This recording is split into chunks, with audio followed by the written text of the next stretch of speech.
Selamat pagi ya, sahabat ya. Hari ini saya akan membagikan beberapa tips yang cukup penting ya untuk kita ketahui bersama tentang cara membuat layangan celepuk. Nah, di sini ada layangan celepuk saya ya yang sudah saya tes dan uji untuk naiknya, dan saya mendapatkan beberapa buah petunjuk yang bisa saya share atau bagikan kepada kawan-kawan dan sahabat semuanya. Apa saja yang perlu kita perhatikan dalam pembuatan layangan celepuk ini. Nah, tips yang pertama adalah yaitu kepalanya ya, sahabat ya. Ini. Nah, sahabat pelayang, jika membuat layangan celepuk, jangan sampai membuat kepala yang agak panjang ya. Yang panjang dimaksudkan adalah jarak ikat antara ikat tulang boh di sini ke jarak ikat kepala. Jadi sahabat pelayang tidak boleh membuatnya terlalu panjang. Kenapa? Karena jika sahabat pelayang membuatnya terlalu panjang, nah saya sudah mencobanya ya. Ketika kita akan naikkan, dia akan gidik-gidik dia. Gidik-gidik itu seperti ini ya sahabat ya. Gidik-gidik itu dia. Bahkan jika terlalu panjang mungkin layangan sahabat tidak bisa naik karena terlalu banyak ya, dia akan menopang anginnya terlalu banyak di atas.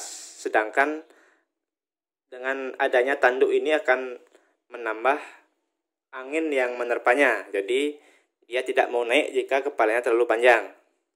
Syukur-syukur jika mau naik, tapi terbangnya tidak akan bagus ya sahabat ya. Nah, itu adalah rahasia yang pertama, yaitu kepala tidak boleh terlalu panjang. Ini khusus ya untuk layangan celepuk. Tapi jika layangan sahabat itu bukan layangan celepuk, nggak apa-apa ya, sah-sah saja jika kepalanya panjang. Nah, kemudian di sini rahasia yang kedua adalah ada di tulang bohnya. Ini ya, sahabat ya. Ini namanya tulang boh.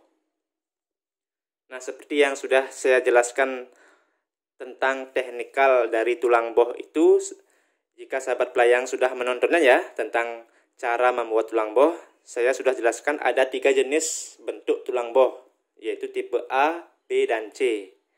Nah, di sini pengecualian ya. Untuk layangan celepuk saya tambahkan lagi satu, ada jenis tipe huruf U. Nah, ini saya rekomendasikan buat sahabat pelayang yang ingin membuat layangan celepuk agar membuat tulang bohnya berbentuk U seperti ini. Nah, jika sahabat pelayang ingin layangannya ngelok ya, ngelok itu seperti ini ya sahabat ya. Jadi dia goyang. Sahabat pelayang, saya rekomendasikan membuat bentuk boh seperti huruf U seperti ini. Jadi tulang boh ini akan kokoh pada bagian tengah ya di sini. Kemudian akan menipis pada sisi di sini. Kemudian dia lurus ke bawah. Nah, kemudian rahasianya di sini sahabat pelayang juga harus melengkungkannya agak keras ya sahabat ya. Keras maksudnya seperti ini. Nah, lengkungannya kelihatan ya sahabat ya. Agak keras. Jadi semakin keras lengkungannya, maka potensinya untuk akan ngelog akan semakin tinggi. Tapi jangan terlalu keras ya sahabat ya. Jika sahabat pelayang membuat bohnya terlalu keras, mungkin nanti bisa nguyang dia. Nguyang itu muter-muter. Nah, jika sahabat pelayang membuatnya seperti ini, saya yakin layangan sahabat pelayang pasti akan ngelog. Kemudian untuk menyeimbangkan antara leg atau lengkung tulang boh, ini yang terlalu keras ya sahabat ya. Jika ini adalah layangan biasa, bukan layangan celepuk, dipastikan nguyang dengan leg seperti ini ya. Sangat keras sekali legnya. Maka, jika sahabat ragu ya, lebih baik sahabat pelayang membuat tanduknya agak sedikit besar ya. Kenapa? Karena jika semakin besar tanduknya, maka akan semakin besar pula angin yang menopang di kepalanya, sisi kiri dan sisi kanan. Nah, tanduknya inilah yang akan membantu layangan sahabat menjaga keseimbangan kiri kanan agar tidak mutar-mutar atau nguyang. Jadi itu tips dan rahasianya ya sahabat ya. Sahabat pelayang harus membuat, bukan harus ya, lebih baik membuat layangan selepuk dengan motif bentuk boh huruf U yang lengkungnya agak keras seperti ini ya. Lengkungnya agak keras seperti ini, yang kemudian dibarengi dengan tanduk kepala yang agak besar. Semakin besar tanduknya, semakin aman layangan dari nguyeng. Tapi jika seandainya layangan sahabat bukan selepuk ya, dengan motif seperti ini, lengkungnya keras seperti ini, jika kepalanya tanying ya atau tancip, dipastikan layangan sahabat pasti akan nguyeng. Nah, itu rahasianya ya.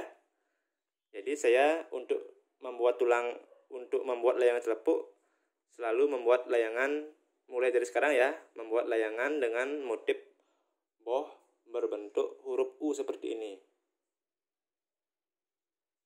Nah, selanjutnya yang ketiga ya sahabat ya.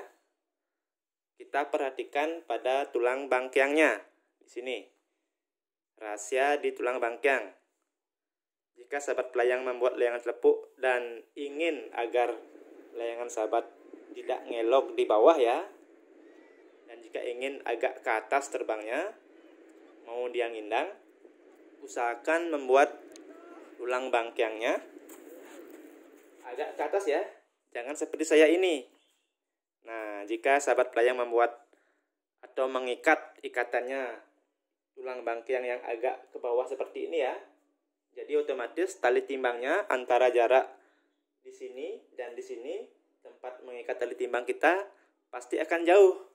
Semakin jauh antara ikatan boh ke bangkiang, maka inilah yang menyebabkan layangan kita akan ngelok di bawah dia. Jadi elogannya tidak mau ke atas dia. Nah, berdasarkan pengalaman inilah seharusnya saya harus menaikkan bangkiang ini ya, ikatannya. Ya, paling tidak kita harus memasangnya sejajar ya pada ujung. Nah, di sini pada ujung tulang boh.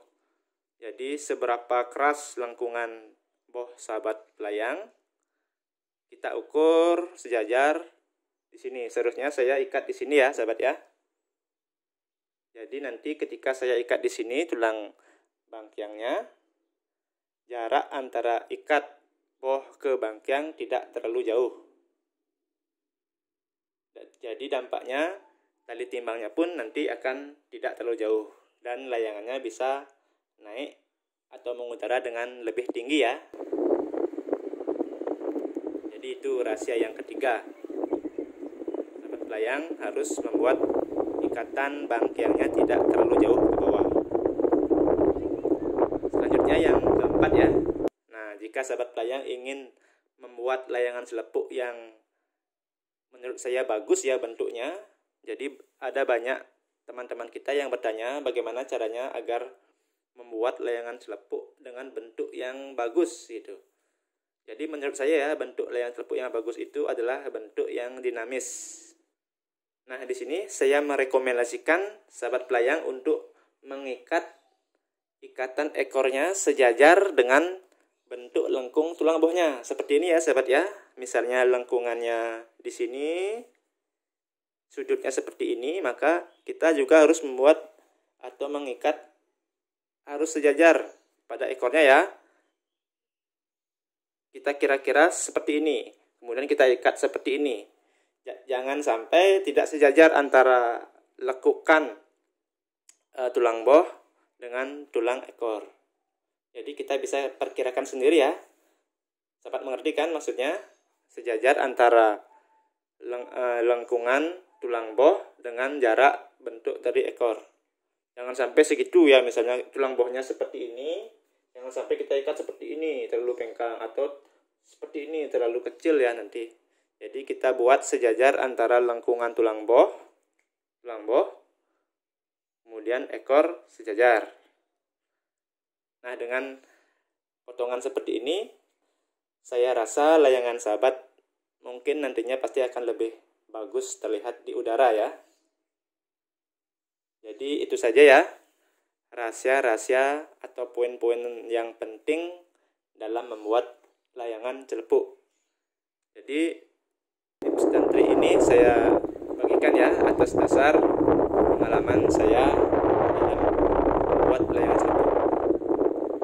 Oke, semoga tips ini bisa membantu sahabat agar layangannya bisa lebih bagus mengudara, agar sahabat bisa lebih puas